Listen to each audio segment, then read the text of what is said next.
Assalamualaikum warahmatullahi wabarakatuh. Bertemu bersama saya Safriyadi di acara Binar Bincang Ramadan.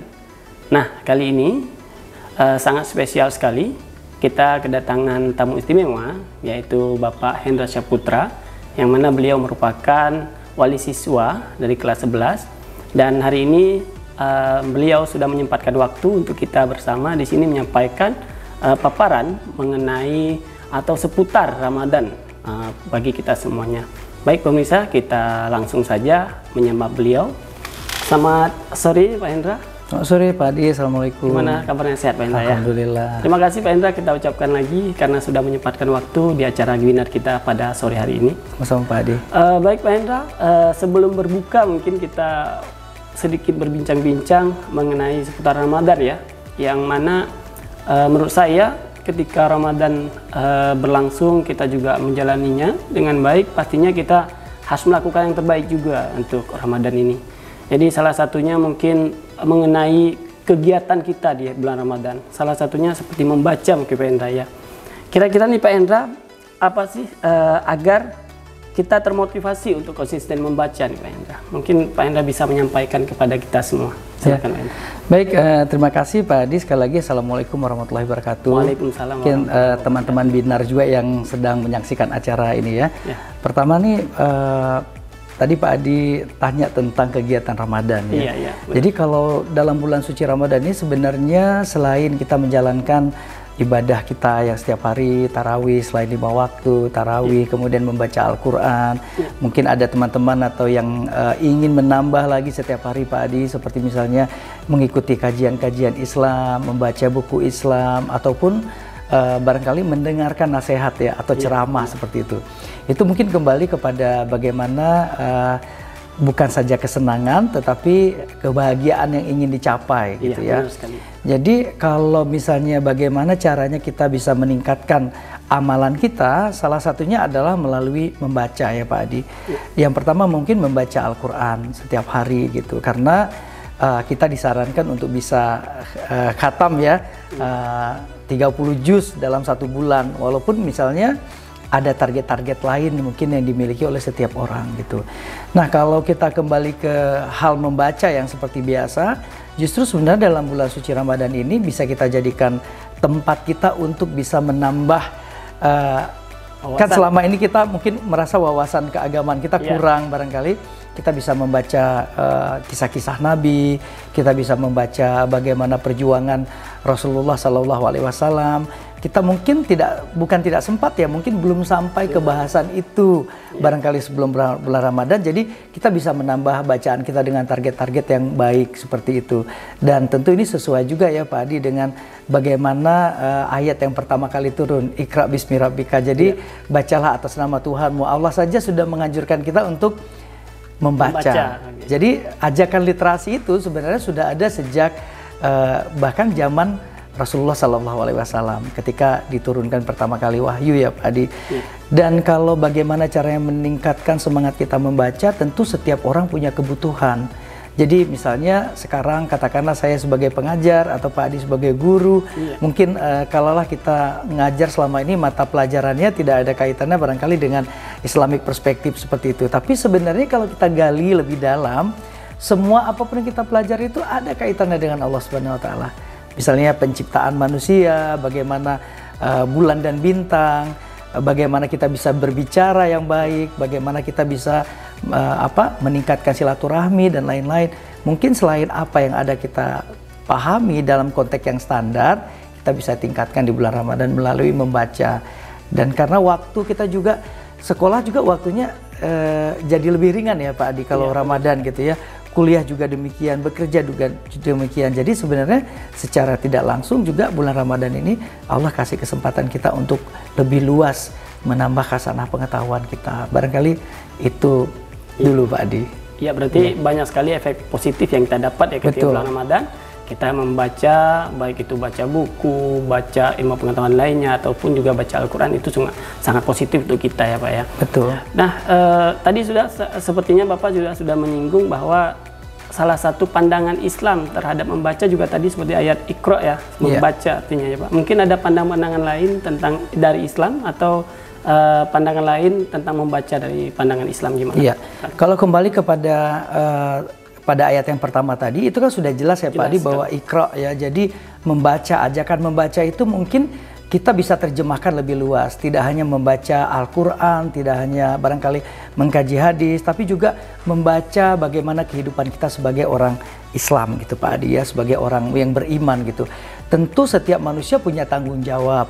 Benar. Ya, tanggung jawab sebagai orang yang umurnya 15 tahun, 16 tahun, 17 tahun, sampai dengan kita misal 35 tahun dan seterusnya. Ada tanggung jawab. Tanggung jawab orang yang berkeluarga lagi. Jadi kalau ibaratnya nih ya, kata beberapa para penasihat agama terdahulu bahwa ajakan untuk membaca itu sebenarnya dibutuhkan dan ajakan untuk semua orang. Tidak terbatas untuk orang-orang tertentu, misalnya orang-orang yang hanya sedang bersekolah, sedang berkuliah atau dalam jalur pendidikan sebagai guru, tidak. Tapi memang secara general kita sebagai manusia memang ajakan membaca itu seperti itu. Memang bukan saja wajib, bukan saja penting ya, tapi sudah semacam keharusan kan Pak Adi ya. Iya benar. Kalau kita membaca banyak, maka wawasan kita akan bertambah luas. Cakrawala berpikir kita akan tambah luas. Cara memahami orang lain akan bertambah luas. Cara kita berbicara akan bertambah luas gitu Pak Adi. Mungkin ibaratnya seperti ini ya Pak Adi. Orang yang kurang membaca itu biasanya tuh pemahamannya kurang. Ya, cenderung sempit terbatas gitu. Bukan pada otaknya ya, bukan pada pola pikirnya, tapi cara dia memandang sesuatu. Misalnya dulu nih Pak Adi, kalau kita membaca kan kita harus beli buku di perpustakaan, buku di toko, atau kita tidak bisa mengunjungi perpustakaan setiap hari karena perpustakaan terbatas tutupnya. Tapi sekarang dengan zaman 4.0 modern, semuanya bisa kita akses. Nah, membaca itu sebuah panggilan untuk positif juga, bahwa nikmati, cari sumber bacaan dari bacaan-bacaan yang memang baik, tidak merusak akhlak kita, tidak merusak iman kita, tidak merusak mata kita, tidak mengotori pandangan, pola pikir, dan cara kita melihat sesuatu. Jadi kalau kita terus terstimulus dengan bacaan-bacaan yang positif setiap hari, insya Allah positif itu juga akan menular kepada diri kita dalam berbicara, dalam bersikap, dalam bertindak gitu. Jadi ada sebuah research Pak Adi, penelitian, ditanyakan kepada 7.000 anak muda tentang apakah mereka tahu tentang kerusakan lingkungan. Jawabannya Pak Adi, 7.000-nya juga tahu. Terus ada pertanyaan kedua, apakah mereka terpanggil untuk memperbaiki itu atau sebagai agent of change ya, agen perubahan, atau sebagai orang yang berada di avant-garde gitu, di depan untuk mengubah? Jawaban mereka adalah nanti dulu. Karena itu kayaknya bukan kebutuhan saya. Itu mungkin belum saatnya, belum tepat gitu Pak Adi. Nah, procrastination itu atau penundaan itu akan sering terjadi pada orang-orang yang berpikir bahwa masalah yang dihadapi hanya ketika menghadapkan dengan masalah itu saja. Padahal masalah sangat luas gitu. Nah, cara kita mensikapi supaya kita tidak menunda adalah dengan membaca. Mungkin kita bisa baca success story orang, cara cerita suksesnya menyelesaikan sesuatu, menghadapi sesuatu, ada problem terus cari jalan keluar. Tapi nggak hanya sekedar success story juga. Kita juga belajar bagaimana tentang cerita-cerita gagal orang Pak Adi gitu, supaya kita ternyata dia juga pernah menghadapi ini loh, bukan saya aja. Nah, itu kita dapatkan dari membaca gitu.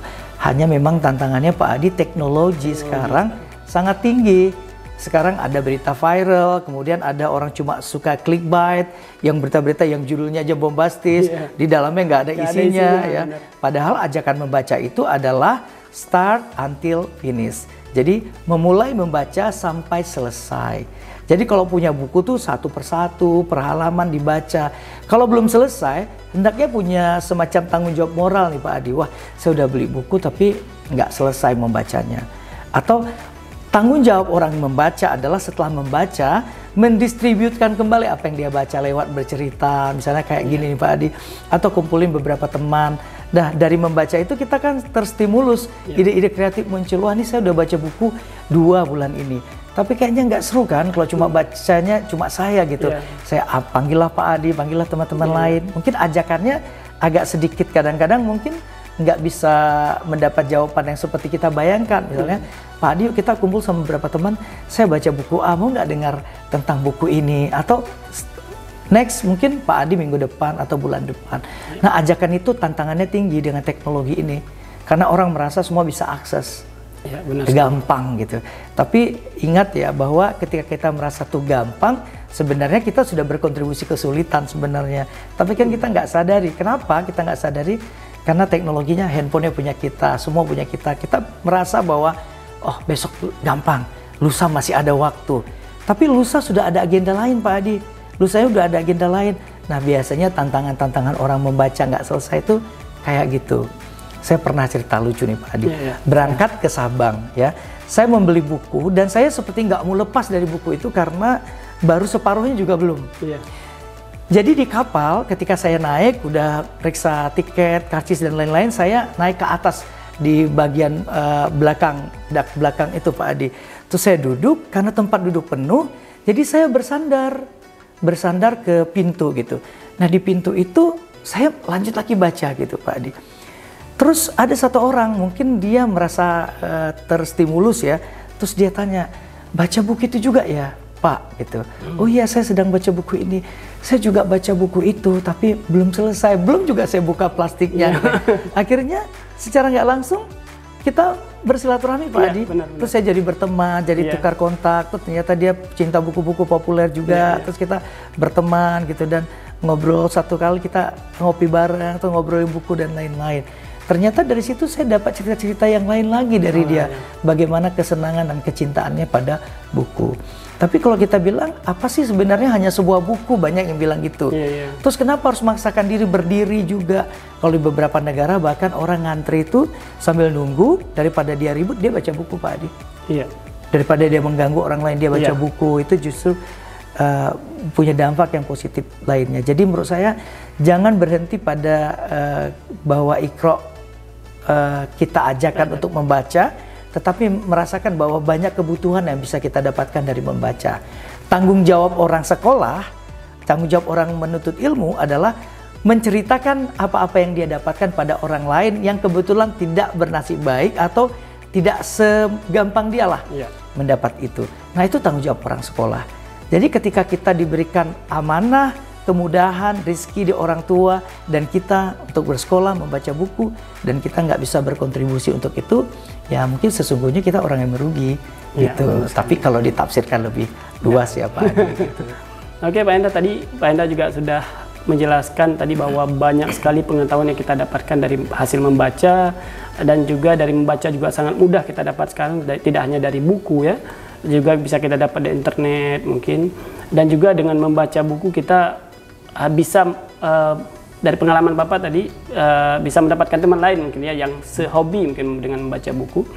Jadi kita bisa lihat bahwa dengan kelebihan-kelebihan yang kita dapatkan dari membaca buku juga ada kenapa sih banyak orang atau budaya malas membaca itu sangat tinggi di Indonesia mungkin khususnya. Ya, mungkin saya banyak membaca artikel seperti itu Pak Adi. Budaya membaca tuh memang menjadi fenomena tersendiri di Indonesia. Ya bahkan kita pernah ya menjadi negara yang literasinya rendah. Bahkan kita di Aceh pun pernah loh di posisi yang literasi kita sangat rendah. Nah, membaca itu kan sama dengan menggugah budaya orang untuk bisa terbiasa membaca. Budaya membaca tuh memang harus dibiasakan sejak kecil. Gitu ya, sejak kecil ya seperti kita belajar mengaji, budaya membaca. Dan yang paling penting Pak Adi, ketika kita merasa bahwa ada satu topik yang kayaknya nih seru, kita boleh cari topik-topik yang sama terus gitu. Nanti kita saling mendengar, bertukar pikiran dengan teman-teman yang senang pada topik-topik yang lain gitu. Nah tapi kembali lagi pada budaya membaca tadi, itu memang harus dibiasakan seperti itu. Saya pribadi itu satu hari itu biasa buku itu saya lanjut 7 lembar Pak Adi. Kalau di tengah kesibukan, kadang kalau memang gak ada kesibukan lain, saya bisa kayak 20-30 halaman tuh bisa gitu. Dan ada lagi budaya baru, saya senang mencatatnya kecil-kecil gitu Pak Adi. Biasanya kayak ada quote, highlight gitu, ada catatan gitu. Misalnya siapa yang mengucapkan ini di buku apa. Bahkan saya pernah membaca salah satu buku yang menarik ya. Itu karangan penulis terkenal Indonesia namanya Terelie. Ya mungkin mudah-mudahan nanti konten ini akan ditonton oleh beliau, bisa jadi ya. Jadi ternyata ada orang Indonesia perempuan yang menjadi TKI ya, ke luar negeri ya, TKW atau TKI pada situ, yang pertama kali menemukan gerobak dorong jualan itu loh Pak Adi. Iya, iya, iya. Ya, ada namanya disebutkan, tapi saya nggak sebutkan namanya supaya teman-teman yang menonton termotivasi untuk mencari gitu ya. Ternyata kalau nggak membaca buku itu, saya nggak pernah tahu bahwa ada kisah itu. Dan yakinlah insya Allah dalam setiap buku yang dituliskan oleh penulis, pasti ada inspiring dan experience yang dia dapatkan dari tempat lain. Apa yang dia baca menggugah dia dan menyampaikannya kepada orang lain lewat tulisan. Ya gitu Pak Adi ya. Jangan sampai kita nggak ada di dunia ini, nggak ada satupun tulisan kita yang kita jadikan sebagai jejak digital misalnya gitu ya. Jadi kita harus termotivasi untuk bisa menulis. Yang senang puisi menulis puisi, yang senang esai menulis esai, yang senang menulis artikel pictures yang lepas tulis, yang senang menulis cerita bersambung, cerita daerah, cerita budaya, tulis gitu. Tulis apapun, jangan pernah berkejar-kejaran dengan oh ini yang paling baik, ini yang tidak. Bukan itu. Yang penting kita menulis, nanti kita akan mulai mengedit, mulai belajar lagi, merevisinya lebih bagus, memperbaikinya seperti itu. Bahkan saya pernah membaca satu buku yang saya ulang Pak Adi. Buku itu yang judulnya tuh Negeri Lima Menara ya. Negeri Lima Menara itu kan karangan penulis hebat juga di Indonesia namanya Ahmad Fuadi yang sudah difilmkan gitu ya. Bahkan sebelum filmnya difilmkan, saya membaca novelnya itu beberapa kali. Jadi yang saya dapatkan di situ adalah kisah-kisah bagaimana orang-orang yang tidak berada di gerbang-gerbang yang kemasyuran, keterkenalan, harta yang banyak, berhadapan terus dengan kesejahteraan setiap hari, mungkin orang-orang yang terlahir dari orang yang orang tuanya ada, tapi punya effort yang besar gitu untuk berhasil. Mulai dari masuk pesantren, sekolah di Amerika, sekolah di Australia, sekolah di Belanda, dan lain-lain seperti itu. Dan itu biasanya dia dapatkan dari experience membaca. Gitu, experience membaca. Dan saya pernah membaca buku, setelah membaca tuh saya nangis sendiri. Saya pernah dalam membaca buku tuh air matanya gitu ya? Menetes sendiri. Jadi membaca itu betul-betul kayak jendela dunia Pak Adi. Membawa kita ke tempat yang seakan-akan kayak kita pernah hidup di situ. Padahal kita belum pernah berkunjung. Benar sekali. Belum pernah berkunjung. Gitu ya? Iya. Dan saya pernah membaca buku, judulnya kalau di Indonesia kan ya terjemahannya itu Mawar yang Merekah di Korea. Saya seperti mawar yang mengembang di Korea kayak gitu. Itu dalam terjemahan bahasa Indonesianya. Terus saya seperti merasa kayak terbius dengan villa yang di depan pohon taman mawar itu, udara dingin, salju yang turun. Terus saya membayangkan, wah kayaknya seru ya kalau buat puisi di situ, menulis puisi, dan memang gambaran seperti itu. Seakan-akan Bapak di situ ya. Berada di situ. Nah itu kayak seperti doa Pak Adi. Satu kali saya dapat kesempatan belajar ke sana, terus seperti kayak bisa terimplementasikan. Dan Pak Adi tahu nggak, begitu datang dan saya menginap kami diinapkan di villa itu, yang saya kejar cepat-cepat adalah mengambil bolpen dengan notes dan saya menulis puisi gitu. Dan saya dengan senang-senang hati seperti kayak mengeluarkan kata-kata indah yang saya bayangkan gitu. Rasanya belum puas ya kalau misalnya apa yang sudah dibaca terus habis di tempatnya nggak melakukan hal tersebut, kayaknya belum puas. Kayaknya gitu kan Pak Adi. Jadi sebenarnya dari buku itu terstimulus gitu.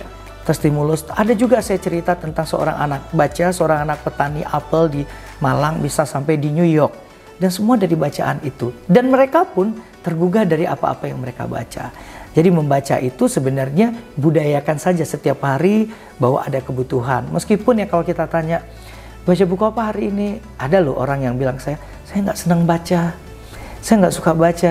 Tapi dia udah selesai sekolah loh Pak Adi. Iya benar. Minimal dia menyelesaikan sekolah itu dengan proses membaca. Ya even itu bukan membaca yang kayak orang senang gitu. Iya. Nah tahapnya adalah seperti itu. Dan jangan lupa supaya itu menjadi budaya, kita tuliskan Pak Adi. Walau cuma separuh halaman ya, dituliskan gitu. Dan saya sudah mulai menstimulus diri saya, setiap buku yang saya baca tuh saya buat reviewnya Pak Adi. Saya buat konten, saya buat reviewnya. Sebenarnya itu kayak menyenangkan hati sendiri aja. Dan jangan pernah berpikir untuk menyenangkan orang lain, menyenangkan diri sendiri, mengalahkan ego kita yang merasa kita nggak punya kesempatan, nggak punya waktu. Setelah itu ada efek-efek positif yang lain, biarlah dia berjalan. Dan Allah mengatur itu. Gitu. Ya, benar sekali Pak Hendra. Tadi kita juga sudah mendengarkan bahwa apa yang disampaikan Pak Hendra, bahwa dengan cara membaca beliau yang unik ini, metode beliau juga mencatat tadi, ini sangat luar biasa sekali ya Pak Hendra ya. Mungkin itu salah satu bagaimana tips supaya mengingat ya siapa pengarangnya atau yang lain sebagainya. Oke Pak Hendra, tadi yang Bapak Hendra sebutkan bahwa beberapa budaya ya yang harus dilakukan agar kita mau membaca. Selain itu Pak Hendra, ada nggak pengaruh dari media sosial mungkin yang membuat masyarakat itu malas membaca Pak Hendra? Silakan. Kalau dalam beberapa penelitian ada Pak Adi, ya? Orang lebih terstimulus dengan instan. Ya kalau misalnya mungkin ada yang suka buku yang elektronik, ada yang suka buku yang betul-betul printing ya. Saya masih, meskipun ada beberapa buku yang saya beli PDF-nya, saya masih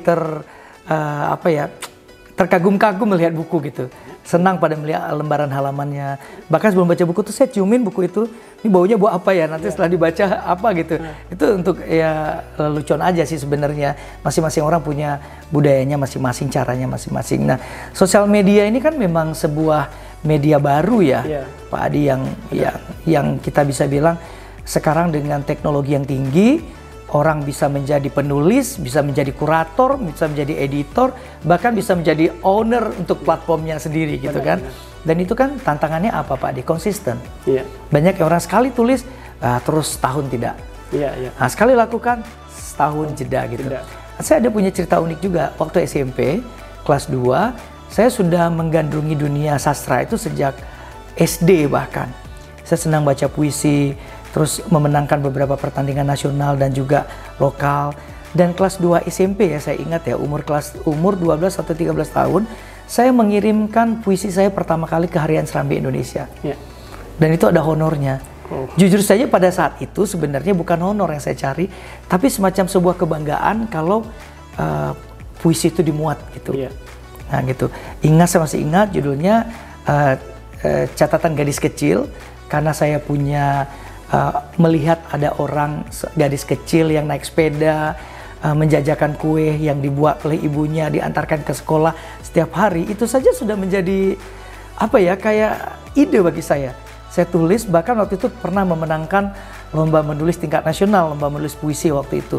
Saya masih SMP sudah dapat juara 3 tingkat nasional pada saat itu. Efeknya Pak Adi, efeknya itu adalah kita bertemu lagi dengan orang-orang yang senang membaca, senang menulis. Kita mendengarkan lagi bagaimana jatuh bangunnya mereka mencari buku. Ada loh sampai seorang teman itu mencari buku itu sampai pergi ke tempat orang yang menyimpan buku itu udah robek. Saking pengennya membaca buku itu, buku tentang Bung Karno. Pada saat itu saya lupa judulnya ya, tentang kisah-kisah Pak Soekarno, presiden kita yang pertama. Tapi kalau kembali lagi bagaimana meningkatkannya itu ya, sosial media itu memang ada di kehidupan kita sekarang. Tapi kita pun sebenarnya punya tips dan trik ya untuk supaya kita senang membaca seperti itu. Mungkin bisa diakali atau disiasati dengan membaca mungkin buku-buku yang tipis dulu, yang buku-buku yang tebal yang serius, buku yang tipis gitu. Kemudian dari buku yang tipis tuh menuju buku yang agak tebal dikit gitu ya, sampai buku yang tebal sekali. Sampai saya pernah baca buku 1.300 halaman Pak Adi, dan 3 bulan lebih baru selesai. Saya nggak sempat nggak sampai ke judulnya ya. Jadi itu menarik, ternyata si penulis juga mengajak kita untuk bisa masuk ke bayangan-bayangan lamunan serta hayalan dia sampai dalam gitu ya. Oh ternyata di halaman 1000 kesekian, oh gini ceritanya, oh gini, baru kita temukan itu gitu. Tapi memang di media sosial, contohnya misal di platform-platform yang sosial media yang aplikasi-aplikasi singkat itu kan nggak bisa tulisan panjang Pak Adi, tapi pendek-pendek gitu ya. Tapi kalau kita dapatkan informasi di sosial media itu, cari yang fullnya di mana gitu. Biasa di website dan lain-lain ya. Bahkan gampang kan Pak Adi sekarang mendapatkan itu, sangat gampang. Semua punya homepage-nya, alamatnya, linknya, bahkan sesimpel itu. Bahkan sambil kita ngantri, duduk, bahkan sedang apapun bisa kalau kita buka serius. 5 menit aja kita dapat. Nah 5 menit itu dapat, kemudian menit-menit berikutnya jangan lupa dibaca sampai tuntas. Itu memang tantangannya adalah kalau dengan sosial media dan teknologi itu kan mata ya Pak Adi. Saya pribadi kalau di layar handphone misalnya itu kan terbatas udah pakai kacamata, minus lagi, tebal gitu ya. Jadi mungkin nggak akan bisa dapat yang seperti itu gitu. Bahkan biasanya tuh saya kalau senang tuh saya print Pak Adi. Saya print gitu, kecuali saya punya bukunya. Kalau nggak saya print, saya baca gitu. Saya baca dan saya memang salah satu kebiasaan yang barangkali nggak semua orang senang adalah membawa bahan bacaan itu sampai lecek kadang-kadang gitu ya, baru akhirnya terus disimpan dan gitu. Dan membiasakan juga setelah saya baca, saya berikan pada orang Pak Adi. Oh iya, iya. Dan saya tidak meminjamkan buku. Benar-benar. Kalau ada yang meminjamkan buku sama saya, maka saya nggak akan meminjamkannya padanya kecuali memberikan. Karena saya nggak mau nagih-nagih buku. Iya, benar. Gitu. Saya kita berbagi ilmu juga ya. Iya. Tapi dengan catatan, saya pengen dengar cerita dia nanti setelah baca buku itu apa, misalnya gitu. Sebenarnya itu stimulus kan, sebuah ajakan, ada pancingan juga, ada juga motivasinya untuk membuat kita merasa bahwa membaca tuh nggak boleh berhenti. Sebentar lagi umur kita nambah. Semua orang yang lebih tua punya kewajiban untuk memberitahu pengetahuan-pengetahuan baik pada orang yang lebih muda. Jadi kalau kita ingat siklus dan proses itu, insya Allah pasti kita senang lah Pak Adi. Benar. Baca buku-buku yang kecil-kecil, kemudian yang menengah, yang tebal gitu ya. Mungkin kalau sekarang saya sudah lebih kayak, saya bukan saja baca sukses story ya Pak Adi, tapi bagaimana seorang tuh menemukan sesuatu yang akhirnya dipakai orang lain gitu. Benar sekali. Yang saya pengen baca adalah bagaimana dia mengalahkan rasa jemu, rasa bosan, kemudian mental-mental yang barangkali terganggu di posisi itu sampai akhirnya dia bisa up lagi, never give up gitu ya. Dia dapat lagi, kemudian dia baca lagi tuh, Masya Allah Pak Adi kalau kita luar biasa. Oke Pak Hendra, tadi saya masih kurang puas dengan cuma 1 tip atau 2 tips saja. Mungkin ada lagi nih Pak Hendra yang ingin sampaikan tips atau trik supaya seperti saya nih pribadi juga mau membaca buku gitu Pak Hendra. Gimana? Iya, saya dulu pernah membuat sebuah komunitas ya Pak Adi, misalnya 1 minggu 1 buku. Nah misalnya Pak Adi ini 1 minggu 1 buku udah selesai, Pak Adi bisa sharing. Kita kumpul dengan beberapa temannya, waktu zaman Covid itu kita Zoom bahkan. Tapi sebelum kita ada pertemuan, nanti di pertemuan nanti ada ngetehnya, ada macam-macam gitu sambil ya. Membahas buku sambil membahas buku. Dan sebenarnya juga dengan komunitas itu kita mengasah kemampuan mendengar Pak Adi. Banyak orang kan kemampuan bicaranya bagus, tapi kemampuan mendengarnya juga perlu diasah. Salah satunya adalah dengan ngikutin komunitas buku, misalnya Pak Adi cerita tentang planet bumi misalnya ya. Setelah baca nanti saya mendengar, dan pada saat itu memang saya mendengar aja Pak Adi. Saya nggak mengambil hak saya sebagai apapun kecuali sebagai mendengar dan mencatat, dan situ mendapatkan banyak sekali masukan dari bagaimana Pak Adi bercerita atau siapapun lah ya. Betul, dan itu tuh menyenangkan sekali. Apalagi ada silaturahminya di situ ya. Ada silaturahminya. Indonesia kan kaya dengan bahasa. Pulau kita aja ratusan, ribuan ya. Kemudian bahasa-bahasa unik etnisnya juga dalam Pak Adi. Ini kalau digilir satu persatu aja 365 hari untuk 1 tahun nggak cukup juga Pak Adi. Benar sekali itu. Tapi orang kan punya kesenangan pada sesuatu yang tertentu, jadi dia akan baca itu terus tentang hal-hal yang ini ya. Saya sendiri senang dengan buku-buku motivasi. Saya senang buku-buku yang seperti saya bilang tadi, sukses story, kemudian cerita-cerita gagal orang dan dia bisa bangkit kembali ya. Nah, itu menyenangkan sekali Pak Adi. Gitu. Makanya sebenarnya saya sendiri jarang sekali diwawancara seperti ini Pak Adi. Biasanya saya wawancarai orang gitu. Saya tanya-tanya, saya senang menggali apa-apa dari orang lain, terutama hal-hal yang terkait dengan buku, dengan bacaan, literasi gitu ya. Walaupun semua orang punya tanggung jawab ya, kalau kita bicara di literasi itu semua orang punya tanggung jawab. Bukan saja guru Pak Adi. Benar sekali. Ayah, ibu, kakak, abang di rumah, semua orang-orang yang merasa bahwa dia orang yang dimintai tanggung jawab atas apa yang dia ampu di bawahnya, maka tanggung jawab itu harus dimoderasi dengan bagus, pengetahuannya ditambah, kesana pengetahuannya diperluas. Jangan membaca buku dari covernya saja, tapi baca buku sampai tuntas gitu. Kita nggak tahu Pak di hikmahnya di halaman berapa kan? Iya benar. Kalau kita lewatkan, kita harus memahami semua isinya ya. Ya kita pahami semua isinya. Mudah-mudahan itu juga bisa menjadi terapi kalau jadi bagi saya sendiri. Kadang terapi rasa sedih Pak Adi. Mungkin hati kita lagi galau, pikirin macam-macam ya, mungkin ya kehidupan segala macam gitu ya. Gitu. Jadi membaca itu efektif sekali. Kalau ditanya kapan waktu membaca yang tepat, saya biasa membaca tuh selesai subuh atau menjelang tidur. Kalau sekarang melihat misalnya ada sesuatu di bacaan itu yang ini apa ya? Langsung saya searching di internet misalnya, oh ini gitu. Dan ada hal, terus ya. Update terus. Bahkan saya membaca sebuah kisah seorang ulama, Pak Adi. Ulama ini kebetulan ulama dari Turki ya, namanya Said Nursi. Gitu. Saya mendapatkan cerita Said Nursi itu pertama kali dari ceramah Ustadz Abdul Somad yang saya dengar. Dia bercerita tentang Ustadz itu. Lalu saya pikir, wah ini Ustadz Abdul Somad udah bercerita kayak gini, siapa ya beliau itu ya? Saya searching Pak Adi, ternyata Masya Allah ya, ulama yang luar biasa, mengajarkan sesuatu, kebajikan, kebaikan, bagaimana cara kita dekat dengan Allah, bagaimana kita cara melanjutkan perjuangan Rasulullah seperti itu ya. Dan saya kan dia nggak di Indonesia kan Pak Adi, gimana sih caranya kita tahu? Jadi Pak Adi saya pindahkan ke notes kecil, kota-kota yang dia datangin. Tahun berapa dia di situ, di provinsi apa dia, zamannya seperti apa. Saya searching Pak Adi, searching di Google Map, bahkan saya zoom in sampai ketemu kota itu. Dan terbayang kota itu kota yang gersang Pak Adi. Saya membayangkan ya, bagaimana seorang ulama pada saat itu, dia mengajarkan Islam, ya, memperjuangkan Islam, tetapi di tempat yang nggak seenak kayak kita. Ini kan enak banget, ya, ada kursi yang enak, ada AC gitu kan ya. Nggak payah mencari ilmu gitu Pak Adi. Pada situ di tanah yang gersang Pak Adi. Tanaman panas ya. Panas, tapi kecintaannya untuk mendistribusikan ilmu pengetahuan itu, Masya Allah tinggi sekali. Kita sekarang tantangan kita apa Pak Adi? Teknologi tinggi, fasilitas canggih ada, gampang diakses. Kembali lagi seperti diskusi kita di awal tadi, procrastination, penundaan dan malas. Jadi semoga literasi itu bisa membuat kita mengupas rasa malas itu makin tipis, makin jauh, kalau bisa nggak ada lagi. Dan kita semangat untuk mengembangkan semangat berliterasi yang baik, yang berkontribusi untuk mencerdaskan orang lain. Nggak usah banyak Pak Adi, nggak usah berpikir mencerdaskan seisi dunia ini.